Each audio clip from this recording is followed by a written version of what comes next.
Have you ever seen this before? A statue of Buddha?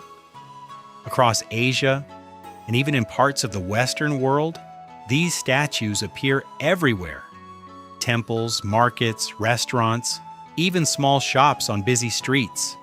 A smiling figure, round belly, peaceful expression, always surrounded by offerings, and very often covered in coins.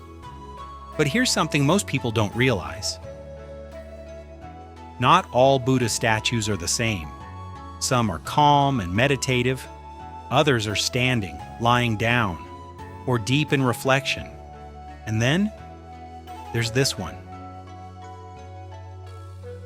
The laughing figure, the one people touch, the one people associate with luck, wealth, and happiness. Over time, this simple act, placing a coin on its belly, has become something almost universal.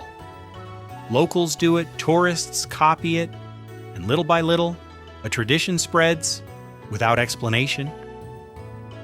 To solve this mystery, we first need to clear up a giant historical misunderstanding. The chubby man in the statue is not the original Buddha. The historical Buddha, Siddhartha Gautama, lived in India over 2,500 years ago. He practiced asceticism, which is the rejection of material pleasures. Because of this, original statues of Siddhartha show him as a very thin man with a serene face in deep meditation. He is definitely not the kind of figure you would leave money for. So, who is the smiling man? His name was Budai, or Hotei in Japan. He was a Chinese Zen monk who lived in the 10th century. Unlike Siddhartha, Budai was an eccentric nomad and extremely joyful. It is said that he always carried a cloth sack filled with sweets and small things that he gave to people in the villages. His main features were his prominent belly and a loud, contagious laugh. Over the centuries, Chinese folklore grew to love this monk so much that they began to associate him with Maitreya, who in Buddhist tradition represents the future Buddha. That is how both identities merged. Budai became known worldwide as the Laughing Buddha, creating the great confusion we have to this day.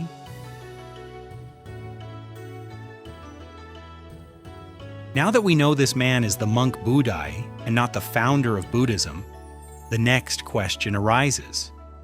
Why is his huge belly so important, and why do people touch it? To understand this, we must travel back in time to ancient China. In the agricultural societies of the past, food was not always guaranteed, and times of scarcity were a constant threat. In that historical context, having a robust body was not seen as a negative thing. On the contrary, it was the ultimate symbol of wealth, status, and good fortune. It meant that you had enough resources to survive and thrive. But besides representing material well-being, Budai's large belly has a beautiful spiritual meaning. The legend says that it represents his immense capacity to swallow or absorb the sorrows, problems, and negative energies of the world, transforming all of that into pure joy. From this mix of history and spirituality comes the famous ritual. Popular tradition claims that rubbing Budai's belly attracts that same abundance into your own life. It is an act of faith and hope, a physical way to connect with the happiness and good luck that this joyful monk represents. Because Budai was such a beloved monk by the people, it was normal for them to leave him small gifts. However, the custom of leaving specifically money evolved over time, heavily influenced by the principles of Feng Shui. In this ancient Chinese practice of harmonizing energy, Budai is considered a powerful activator of abundance. Placing a coin on his belly or in his lap follows a basic rule of attraction.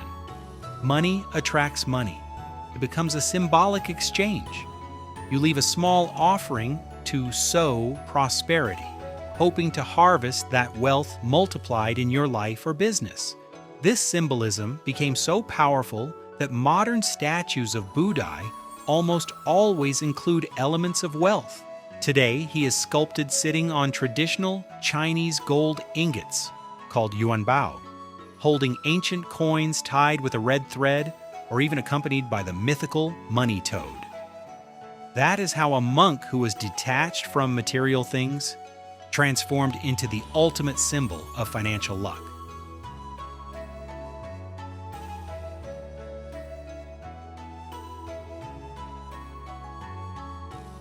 But this raises a deeper question. Is this a religious act or just a superstition? Because depending on who you ask, the answer changes. For some, this gesture has nothing to do with religion at all. It's not part of any official teaching, not a rule and not a requirement. It's simply a cultural habit, something passed down from one generation to the next. But for others, it carries something more, a personal meaning, a moment of connection, a silent intention, or a way to express what words sometimes cannot. And then there's a third group. Visitors, tourists, people who arrive, see the ritual, and participate without fully understanding it, not out of belief, but out of curiosity, or simply to feel part of something. So is it faith? Is it a habit? Or is it just human nature to repeat what others do? Because in the end, the meaning of the coin doesn't come from the statue. It comes from the person placing it there.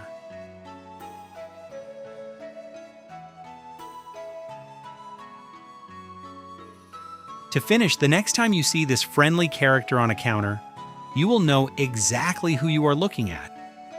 Leaving him a coin or rubbing his belly is not a religious offering to the creator of Buddhism, but an ancient tribute to Buddha, a 10th century monk who understood that true wealth is joy.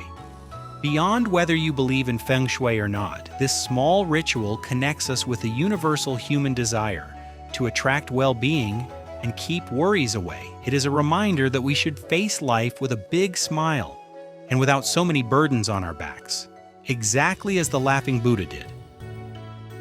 What about you? Have you ever rubbed the belly or left a coin on one of these statues? Let me know your experience in the comments.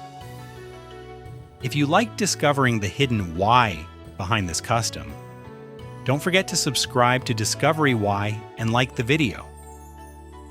See you in the next episode.